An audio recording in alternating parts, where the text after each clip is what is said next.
Okay, go. This is Megan Cathlin from megancathlin.com.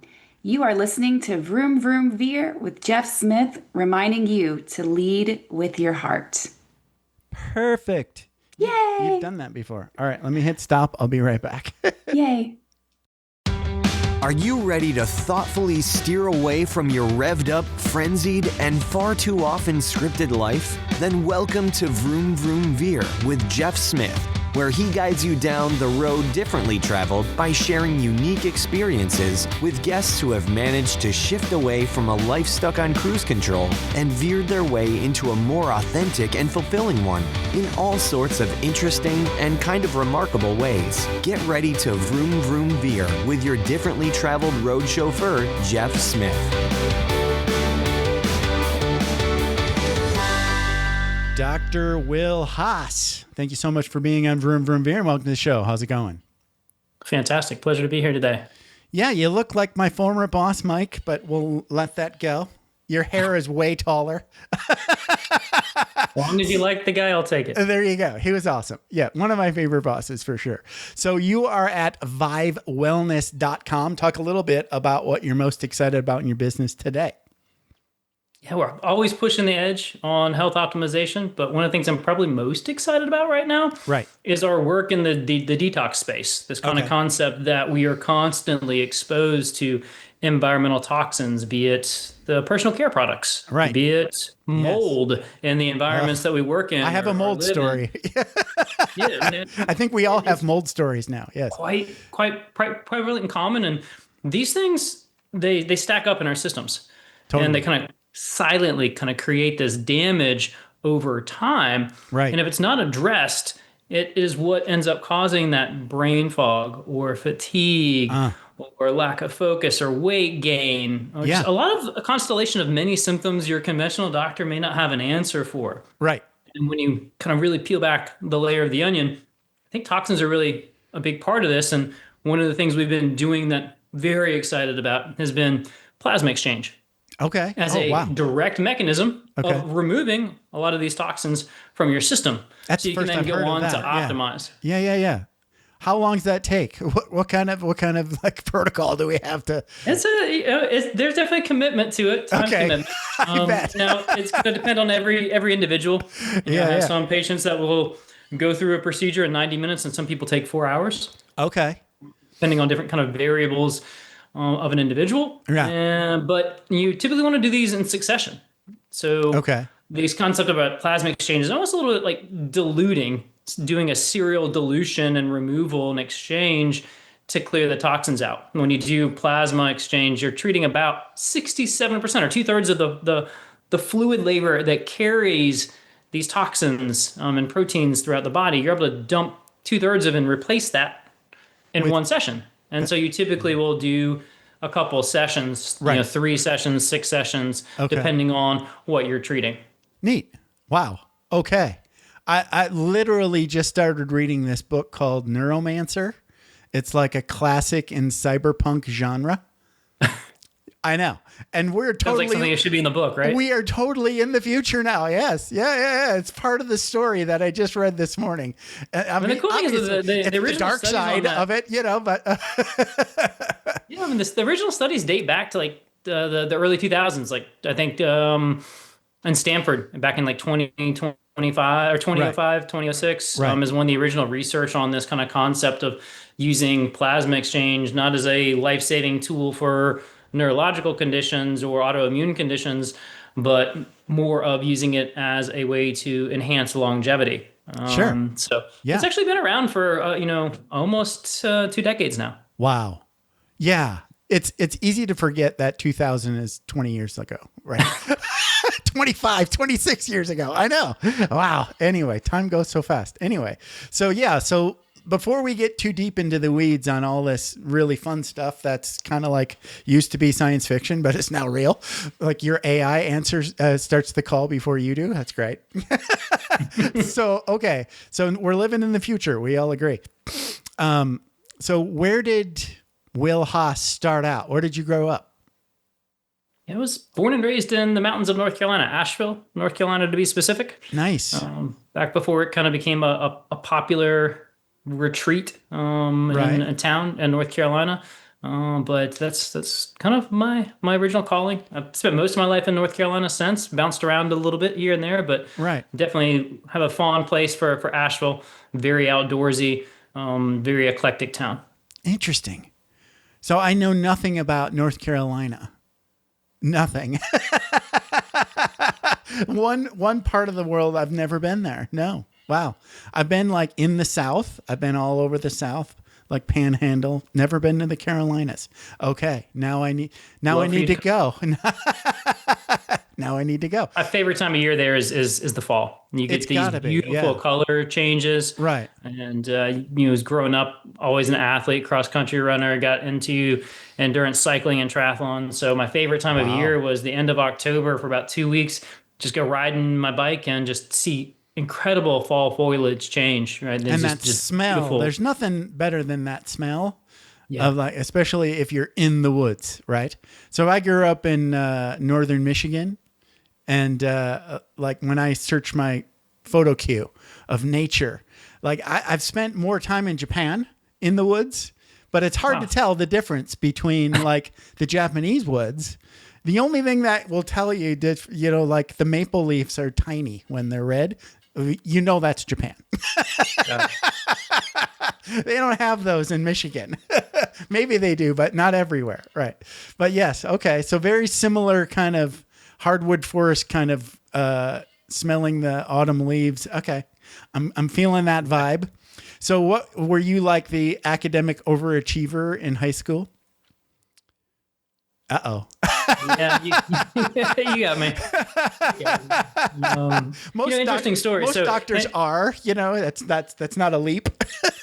I mean, I've always liked to be a little bit this dichotomy, this kind of paradox, if you will, where I was kind of graduate top of my class, but I also happened to be the first endurance athlete at my high school that was voted as the most valuable athlete or the most valuable athlete of the ward. Huh. So that's a good combo. Yeah. So yes, I was very much in the books. Kind of always trying to do the honors levels courses and, kind of focused, what are all the steps I need to do to become a doctor at the age of 13. Right? I get it. But you don't get there if you don't have that, I don't think. Maybe not. I don't know. Same time, I spent a lot of time on the track, laced up my shoes and logged a lot of hours, just kind of running as a cross-country track runner. Right. Interesting. Like, I think it was either our valedictorian or either the number one or number two ended up being like a fighter pilot in the Air Force. Right. You have to be an athlete. And he was, right? But I don't think he was quarterback or anything, right? He was probably on cross country or track, right? So, I mean, I think these things go together. Like the idea of, the pasty, out of shape guy with glasses being like only a brain, right? that's changing now, It is. And we figured out, the nerds, at least me, a lot of nerds have figured out that you guys had it right all the time. It's easier to be smart when you're fit. There's also, I think there's a discipline there too, right? Yeah, totally. Yeah. And we do know exercise, now we're kind of getting me to geek out on my science side, but we definitely know exercise triggers changes in the brain. Totally. Right? It increases brain-derived neurotropic factor, BDNF, which helps kind of support a lot of kind of the neural connections and developments. So I think they kind of go hand in hand. Oh yeah, definitely. Like all kinds of just having a healthy body, however you get there, diet, exercise, movement, all these things, especially sleep. That is a huge, huge game changer. And, like I can go on and on and on about how like I'm healthier now than I was when I was like 38, for sure. 35 for sure. Like I had no clue. It's all that biohacking you've been doing, right? Like it's kind of like biohacking. Like I think what got me there, like say like I'm like in my 30s, still active duty Air Force, and I'm brewing beer with buddies, right? And one of my buddies, I won't make this a long story, but it was a lot of standing involved, this brewing of beer, right? right? And I'm like, I want to sit down. I'm in pain when I stand too long, right? And these guys, my boss and my boss's boss, both like older than me, but healthier, not bothered by standing for 3 hours at all, And I'm like, I didn't do anything about it, but I was like, okay, that's not right. At least I had the awareness to know, right? That starts somewhere. My legs shouldn't be this swollen just from standing. The question is, how much beer drinking were you doing when you were standing? A lot. Well, we weren't drinking a lot, but I mean, I would say my overall beer body, if it was a glass, my body was probably half full of beer at all times. I needed a beer replacement. Just wash out all this beer and just put water in there. It would be so much better. Anyway, so you had already decided to be a doctor at 13, apparently. So that means that you spend all of high school figuring out how to get in the best college. So how did that work out? I applied early decision at a small college called Davidson College. Okay. Before Stephen Curry made it popular or well known. Okay. It was definitely very much a small academic school, 1,600 students at the time. They were still the only college that did your laundry for you. Wow. So there's some perks of going and being a nerd and going to kind of a really smart school. But that's, it kind of tracked pre-med as soon as I got there. Right. And, did not end up becoming an athlete at the school or joining the cross-country team there. And ultimately kind of got into the multi-sport pathway where I got into triathlons. Wow. And kind of, used that as an outlet during my period of academics. And then also that's where I kind of started really learning a little bit more about my true interest for optimization of health, and got a certification as a personal trainer, Nice. in undergrad. And then ultimately kind of followed that up later on with a strength coach certification. But, I was doing this pre-med thing, but at the same time, I was still very active as an athlete, not formally in college and kind of as the collegiate level, but kind of off doing my own thing in the multi-sport world. Right. I get it. Because once an athlete, I think it's a good, it's all of us non-athletes are convincing ourselves that we're athletes now. I'm trying to do it, right? So I was listening to another podcast, Tim Ferriss again, and the director, Robert Rodriguez was on there talking about how he wanted to walk more and play guitar. Right. And he was like an athlete has no problem doing that. Right. They just they're an athlete. They know how to do it. He was like, so how do you become an athlete? He was like, well, you just decide you're an athlete. That's how you do it. You just identify as an athlete. Step one. And then step two, try to figure out how to do something athletic. So he figured out if he would to put headphones in his ear while he played guitar, he could walk around his house and not even know that he was going to get 10,000 steps.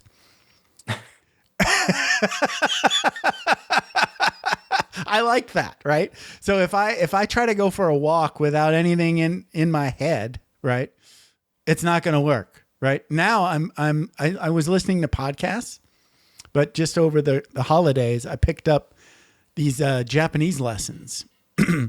It's a new method. Well, it's an old method, actually, new to me, but Michelle Thomas, right? So it's awesome because I'm listening to this Japanese lesson, and there's just a teacher and 3 students, and she says, "Okay, say this in Japanese," and the student kind of flubs through it, right, and then says, "You made a mistake."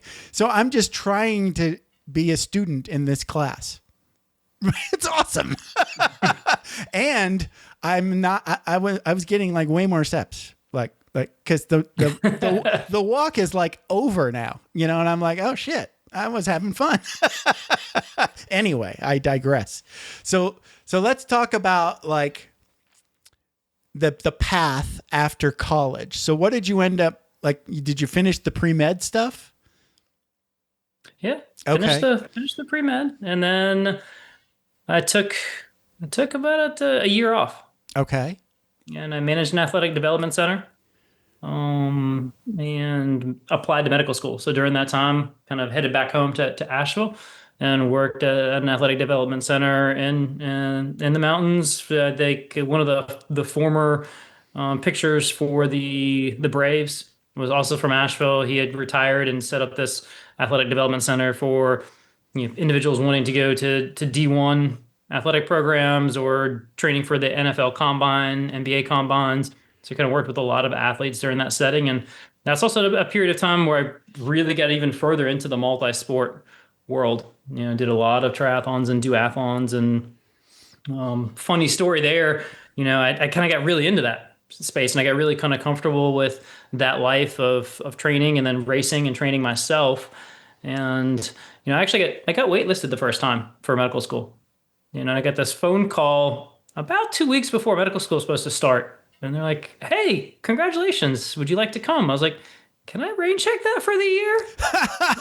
And they're like, no, that's not how this works. And no. You got to take the spot or we give it to somebody else. I was like, oh, wow. Okay. I was like, I guess I'll go. I guess I'll take it. Yeah. So off I went after that year stint of just really kind of enjoying and living into that area of my life of athletic training, both personally and for other individuals. That's pretty amazing. Like, I can't even imagine like training to get to a marathon, let alone the other two things. It's like, forget it. I was an above average runner. I was a pretty good runner, right? Okay. I wasn't an Olympic runner, but what I was really good at was running off the bike, right? So I just really excelled at the ability to ride 25, 50 miles and then jump off that and then go run a half marathon was just kind of one of my superpowers as an athlete, just because I could just lock in and just keep going at a steady pace. Yeah. You don't want to take a break. Yeah, it hurts. Just take a break and go back again. Yeah, no doubt. No, I remember I did a dumb thing in the Air Force. We did this. It's like a charity event where we're doing like a relay overnight, right? So the idea was you have a team of a maximum of 10 people, right? And then each person has to do a mile around the track, right? And then hand the baton off to the next person on the team. And then you could kill time until it was your turn again, right? And you do this like for 24 hours. So you got your tent and your sleeping bag. And there's no beer drinking involved in this one, right? Well, I mean, I didn't. Maybe there was. But the thing that they don't tell you is the people on your team are going to drop off, right? These weren't dedicated athletes. They were just people showing up thinking it might be fun. And I would pick up a lot of slack towards the end, huh? I was committed, but I don't know how many we ended with, but I think we started with over an hour, right? Between laps. And we ended with like more like a half hour, right? So I remember towards the end of the event, I was like, okay, I think I can squeeze. So I was like, okay, I'm dropping off my baton. I ran to my dorm room, take a hot shower, no soap, and then run back in time to grab the baton again. But that changed the whole world. Because we were freezing. It was cold. And then, it was just cold and sore, anyway. So I digress again. Okay, so you end up going to med school, okay, and then you graduate, I guess. So what happens next in the story here? Wasn't as simple as going to med school and graduating. Okay, see, I didn't think so. Wasn't that simple? I quickly got to medical school and realized, oh shit, this is not about optimizing health and human performance. This is about treating disease. Right. It's a whole different game, right? Yeah, and it was not, to be honest, why I went to medical school, right? Okay. We were talking about medications and bandages for disease management and not health optimization, right? Right. Because nutrition wasn't taught. Right. Supplements were laughed at. Right. That sort of thing. So kind of got there and had a bit of an awakening, I guess what you kind of call a bit of the kind of the veer starting to happen, right? It's like, oh, like what did I get myself into? Should I be doing this? Right. And Okay. I ended up deciding, hey, if I'm going to figure this out and practice medicine one day the way I'd like to, I'm probably going to need to learn a thing or two about business. Okay. Oh, interesting. And I ended up, appealing to take 2 years off to go to business school in the middle of medical school. Wow. Okay. I remember to this day, I actually had to go in front of kind of an inquisition of a bunch of administrators to justify why I wanted to take 2 years off, and promise that I would come back to finish my medical degree. And during that time, I had a blast. I mean, I went to business school, did some medical research, and truth be told, I spent a lot of time racing. Okay. All right. Yeah. So I went back to the multi-sport thing and did a lot of racing. And, that probably, I might have continued that direction for quite some time. Yeah. I may not have returned, but my father ended up getting diagnosed with pancreatic cancer. Oh, wow. That's a veer. Yes. And I made a promise that I'd go back and finish. Okay. It was kind of his dying wishes that I'd go back and finish. And so I committed to doing that. So I went back and finished my last 2 years of medical school and almost fought it most of the way. I actually at one point in time had applied to consulting firms, McKinsey and Boston Consulting Group and BCG, and was thinking I'm just going to finish out the medical school thing and I'm going to go off into the consulting world and find a new path for myself. And so what does a medical consultant do? I don't know. But it sounded like better than what I got myself into, and I promised I was going to finish my medical degree. Okay, so, got it. It was just one thing you thought of. Okay. I did, right? Unfortunately, my father didn't make it to see me graduate, but I promised that I would finish that, and I did. And ultimately, kind of fell in love with the space of integrative medicine. Right. The space that actually acknowledged and honored the fact that the body has its own innate ability to heal itself when kind of provided the right tools and environment, and tools beyond just kind of the conventional tools I learned in medicine, right? Whether that be tapping in from Ayurvedic traditions or traditional Chinese medicine and I love all that talking stuff. about acupuncture and meridians, or even talking about nutrition and supplements and mind-body medicine. And that really spoke to me. And I was like, you know what? I think this is kind of the direction I need to go. Right. And so I ended up sticking it out and applying for residency, and then tracked myself the direction of getting additional training in the space of integrative medicine. So it was definitely, a lot of twists and turns yeah. to finish out that medical training. Nice. So integrative medicine is completely different than like your traditional, like, throw some pills at it kind of idea, right? Interesting. My mentor, Dr. Andrew Wild, said, he really wishes there wasn't a field of integrative medicine. He really just wishes like that's the way medicine was practiced, because it's not anti-conventional medicine, right? We don't say like you don't use medications or you don't need surgery. It's really drawing from the best of all healing modalities that makes sense for the patient in front of you and their goals. And honestly, I agree with that sentiment, which is it just should be good medicine. Right. Yeah. It's just it's a way of thinking about it, right? It's a way of practicing and thinking about, like, even the patient, right? Like, I know I was under the impression like, hey, as long as nothing's broke, don't worry about it. And that works up to a certain age, maybe not, but at a certain point, you start looking at your friends going, why are they better at standing than me? Besides, they drink less beer. Well, that I could go on forever. Like, it wasn't just the beer drinking. Obvious, they were probably, I don't know. It's debatable who was drinking more beer, but my diet was the worst. How's that sound? And, I remember my commander at the time, the guy whose house we were at brewing beer. He was one of these guys that was like really thin, very fit, and also could get by on like 4 hours of sleep and be fine. Right. And I was like, either he's doing it wrong or he's amazing. I don't know which. Right. And I think there are people out there that can get by on 4 hours of sleep, and they're okay. I'm not one of them. Anyway, so let's talk about some of these words that I don't understand that you're using now on people. So go for it. Yeah. And I like the idea of the, what'd you call it? The plasma replacement therapy? Plasma exchange, plasma. Okay. Plasma exchange. I've never heard of that outside of a cyberpunk novel, but okay, here we are. We're in the future. I like it. So cellular optimization.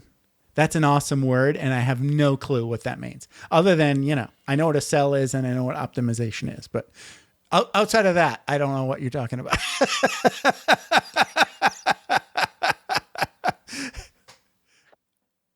I think it gets back to kind of the fundamental concept of why weren't you feeling your optimal self back at the age of 35? Right. And what's happening beneath the surface for you not to feel like your optimal self, for you not to feel fantastic standing 3 hours and feeling like you have backaches and pains and sore things feet, like that. So swollen ankles. Yes, right. What's happening under the surface, right? Right. Like why are you performing optimally? And I think we touched on one piece of that topic in the form of detox. I have this construct that I call the bioregenesis kind of methodology. And it's one part, have we addressed the toxins in our body? Okay. In various different shapes, forms, or fashions. It doesn't need to be the complex sci-fi stuff like mold. It can be the processed foods. Right. That you were talking about. Right. Yes, for sure. That is very much a toxin. Yes. Right? The blue light exposure, not sleeping, right? The lack of sleep can be a bit of a toxin. Then you have the second part, which is what I call redox. And that probably gets most to the concept of cellular optimization, where you have this kind of idea that the cell has this state of stress and kind of repair, right? We call it, you have oxidation and reduction, which is the science behind this idea that these cells kind of get rusty, right? Okay. And you have molecules in the body that are supposed to kind of clean out the rust. That rust, right? Knock that rust away. And, everyone's familiar with antioxidants. Right. Right. So you take these antioxidants to balance out this oxidative stress and damage that's happening in the body from just overall wear and tear, or from exposure to too many of these toxic sources. Again, be it poor sleep habits, processed foods, mold, microplastics. Right. Right. It's either something you're getting in the environment passively or actively putting there one way or the other. Right. Yeah. Or just pushing the body beyond its limit. Right. So right. Entrepreneurs are notorious for that, right? We just push ourselves beyond the limits. And that's, I think really taps into that concept of redox, where you're taxing these cells that produce the currency of energy in our body, right? These mitochondrial cells, the powerhouse cells of our body, whose job is to kick out ATP, which is the currency of energy in our bodies, right? And as we push ourselves beyond that breaking point, then the system kind of starts to fall apart, and you need to be able to repair it, which is kind of my third kind of pillar to this bioregenesis method, is the ability to then repair damage. But if you have inflammation, running amok in the system, if you have the immune system out of balance, that's where I was, I think, like the junk food diet.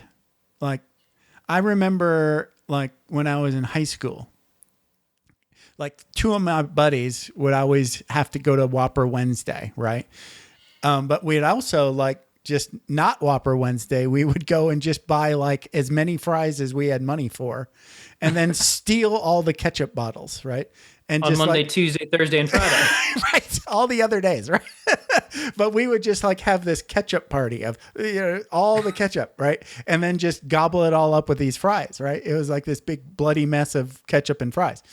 Question is how much real tomato sauce is actually in that ketchup at none. the time, too. See, but if you would have asked me when I was 38 or 35, are you addicted to sugar? I was like, no, I'm not really addicted to sugar. Just ketchup sauce. But yes, do you like Doritos? Yes. Do you like, Cheetos and, all the crap and ketchup? I was so hooked on ketchup.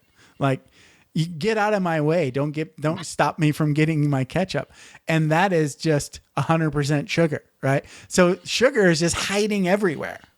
And that's what I learned, right? When I got there, I was starting to hang out with a bunch of healthy people. And they were drinking green. Those healthy people, huh? They were drinking green smoothies and walking. I was like, well, I'll try that. It worked out, Eventually, I started like checking all the labels for all those hidden sugars. Like sugar's okay, ketchup's okay. I mean, just don't it shouldn't be like the thing you're eating. Main serving. Right. Like 1 pack should be enough, maybe, maybe 2. I don't know. Anyway, yes, all that to say was the junk food and the sugar. Just that was probably like one of the big rocks in my bucket to like say, oh, that's what makes you like sore after you've walked for 5 steps.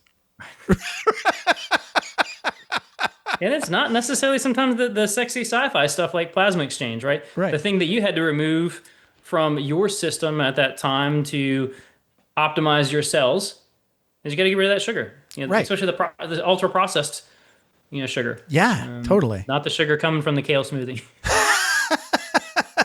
The kale smoothie's awesome.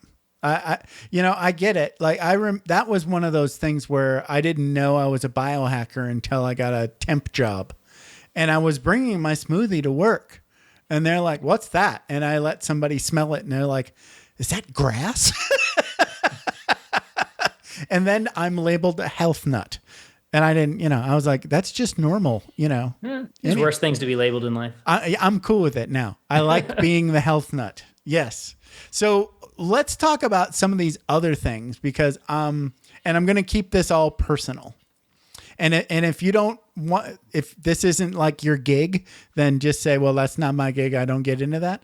But like, so I'm starting to try to work, this other book about how not to have a heart attack. Right. And I found on this on the web, this guy wrote up this big, huge list of diagnostics and things that you can check. One of them was like get a CT scan for your heart for your calcium score, right? And it seemed like a really good idea. And I was like, okay, I've got the VA and I've got TRICARE because I'm retired. Let's just start asking everybody for everything and see what shakes out. Good luck. Yeah, well, okay, this is what I got. I got an EKG. I got a prescription for a statin. I'm on generic Lipitor. And then I've got an appointment with the VA next month and with a cardiologist with I don't know what they're going to do. But in between those two things, I went to see the base active duty military kind of retired person. And she was like, well, I'll give you the statin. And then if the VA doesn't give you the CT scan for the calcium score, I'll order it for you. I'm like, when? All that to say is, how do we die? I'm going to ask you, how do we not die of a heart attack? I mean, it seems like a simple question, but like you're not going to get a diagnostic if you don't ask for it. Yeah. I think there's multiple layers to that. Okay, good. One of which we tripped upon already. Okay. Inflammation. Right. Agreed. And the other one, oxidative stress, damage to the cells, right? And the fascinating thing about cardiovascular disease is you have individuals who have heart attacks that have no plaque burden. Okay. They get their calcium CT score and it's 0, right? Right. There's no evidence of plaque, but they still go on to have heart attacks, right? And then there's flip sides, right? You hear stories of people who have 80% blockage or high calcium CT scores, which honestly, if you're intermediate calcium scoring, we really don't know what that actually means in terms of your true future risk, but that's another tangent. Where I was going with this is just the presence of plaque doesn't mean you're going to have a heart attack. Right. And it's there's this kind of concept of what is the how damaging is that plaque in the artery, and what's the health of the overall artery. If you have a lot of inflammation in your body, as measured by something called HSCRP. HSCRP, right, so okay. Already going down the diagnostic route. Like, what are the diagnostic tools that I should have in my bucket to start assessing my risk for a future heart attack? That is going to be one of the ones I would want to see on every patient is, what is your inflammation levels in the body? Okay. Followed second by something called homocysteine, right, which basically shows kind of the inflammation, if you will, at the level of the blood vessel, right? Oh, and nice. A high homocysteine means we have a lot more inflammation in the vasculature system than we want. So those would be two additional tests that I'd love for They might be on the list. I don't remember. Not wanting to have a heart attack. There was two related to a urine sample, or maybe three. That could potentially. So there are some really advanced tests. I'd be surprised if the, no knock on the VA, but that they were running some of those more advanced tests that you get at like Cleveland Heart Labs. Right. That's where the list came from, the Cleveland Heart Lab.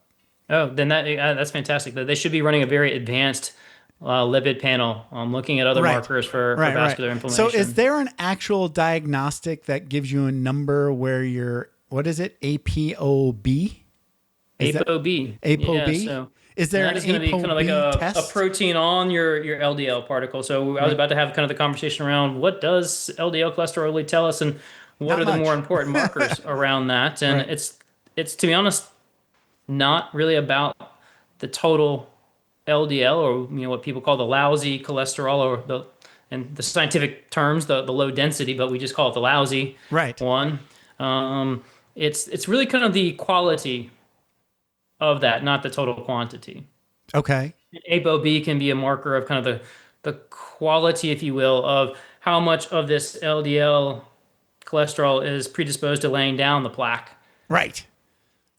So that's one quality marker. The other quality marker is going to be what we call an oxidized LDL, what I kind of call like a radioactive version I've heard of that. The LDL that's going around creating damage in the blood vessel. Right? If that's high, that's bad. So sometimes I see somebody who has an LDL of like 120, 130. Cardiologists aren't too happy with it, but if they have a low ApoB below 80, if they have a low oxidized LDL, if they have low levels of inflammation and low levels of homocysteine, like my concern becomes a lot less.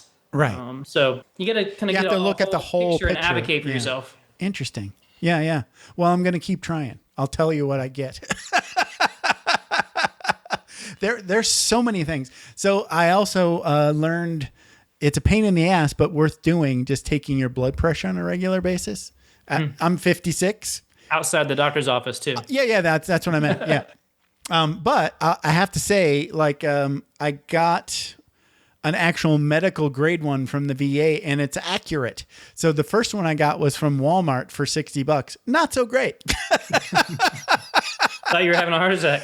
Well, it would, like, the doctors, and thank God they were cool about it. But like, the reason why we got there was I was always in elevated. There's like green, yellow, and red. So I was like sometimes green, but usually elevated on the Walmart one. And they just convinced me that was okay. It didn't feel okay. But the one I got from the VA, I'm usually green.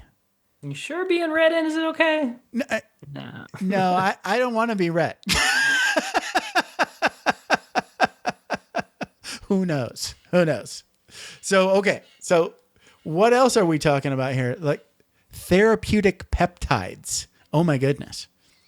This sounds awesome. Yeah. So is therapeutic peptides, it's something you get injected with, or I don't think you can eat peptides. I'm not sure. You can eat some peptides. You can good. Sniff some peptides. You can inject some peptides. All right. Sounds like a party. Yeah, all sorts of different peptides. So, and most people are actually familiar with peptides. If we actually look at what a peptide is, it's just a string of amino acids that regulate different cellular pathways. Okay. Right? And the very first peptide we ever kind of synthesized is one our body makes, and that's called insulin. Okay. That's an example of a peptide. think people are more familiar with these glucagon-like 1 peptides that go by the name of Wegovy or Mounjaro or semaglutide and tirzepatide. Those are peptides. Okay. Right? Our intestines actually makes this glucagon-like 1 peptide, albeit it has a very short half-life, meaning it dies off very quickly after we have a meal. So, pharmaceutical companies made versions of them that last longer in our body that you can inject, and they hang around longer to have positive impacts on metabolism.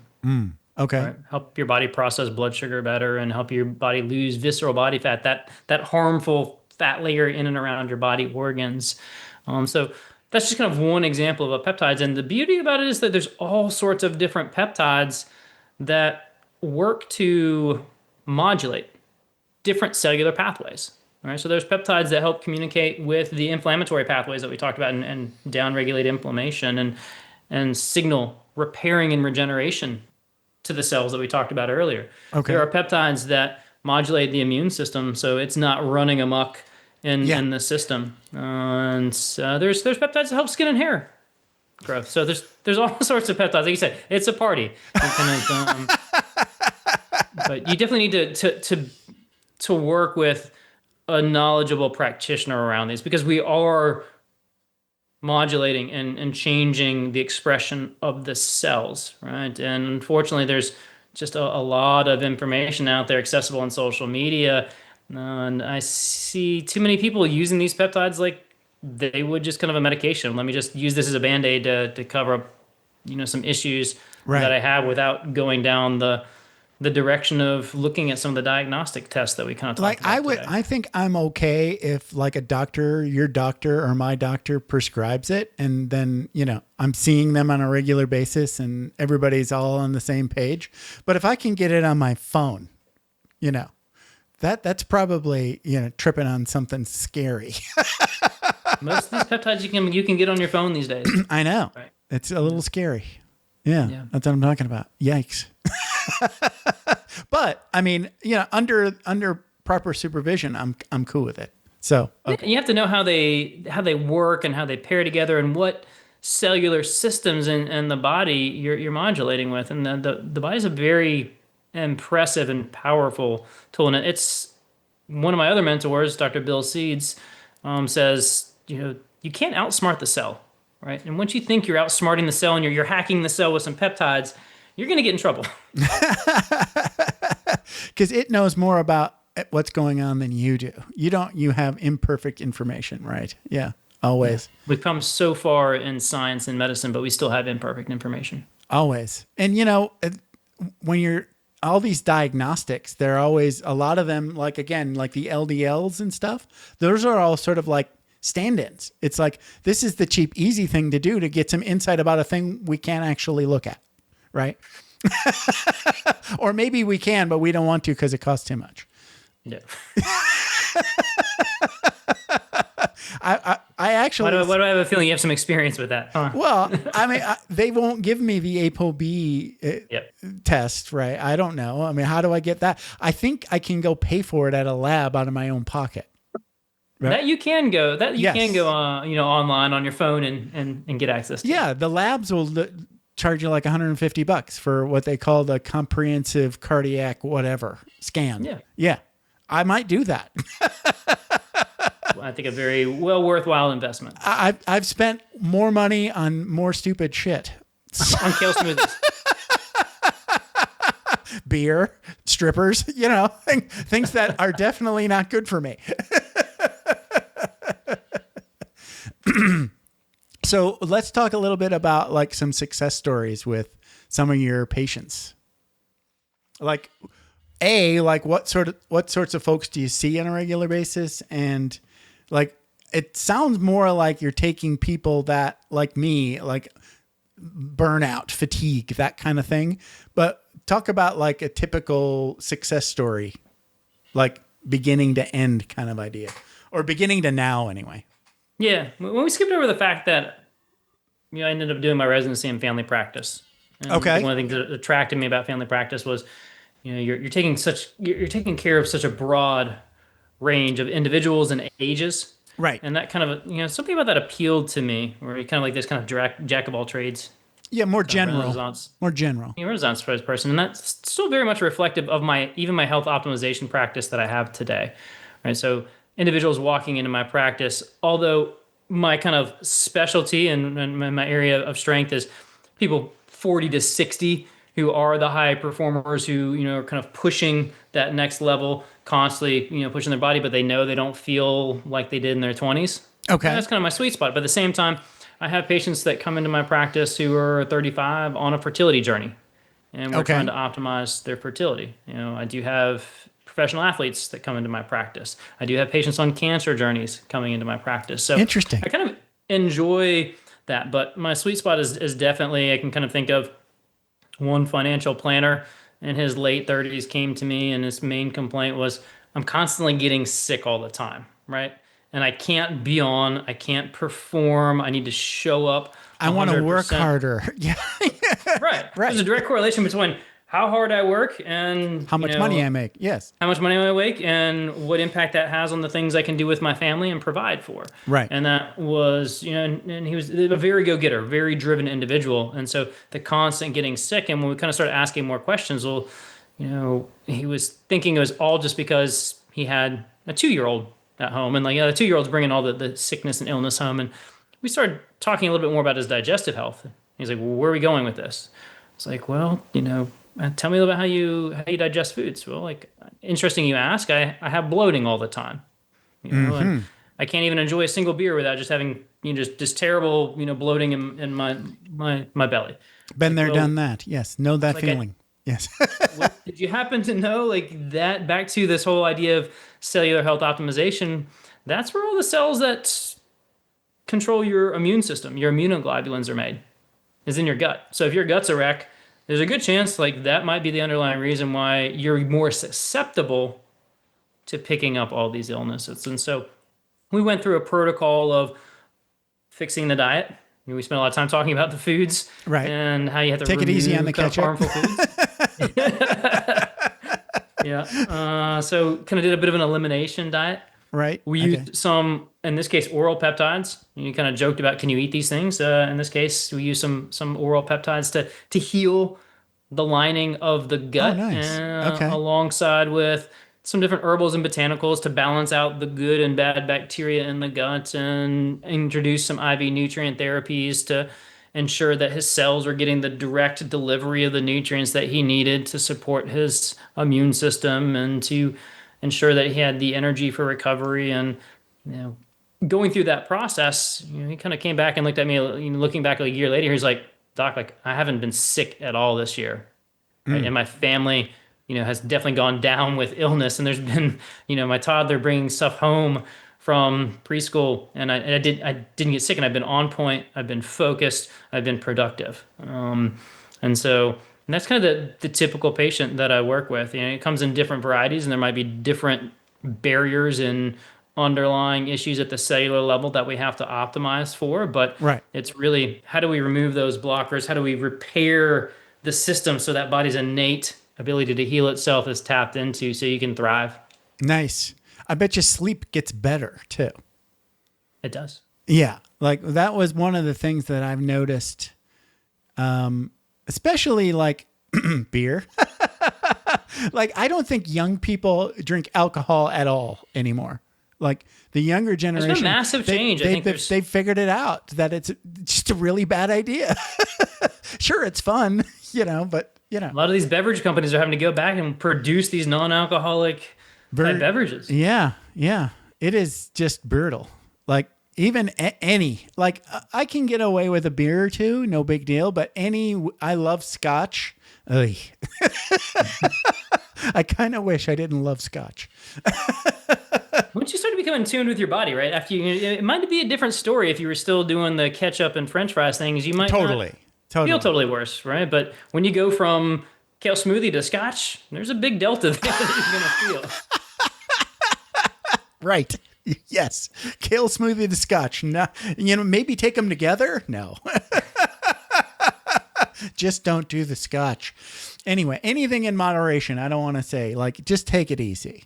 You can learn how to get a little bit of scotch in there. More than one shot it's not going to taste any different. So, okay.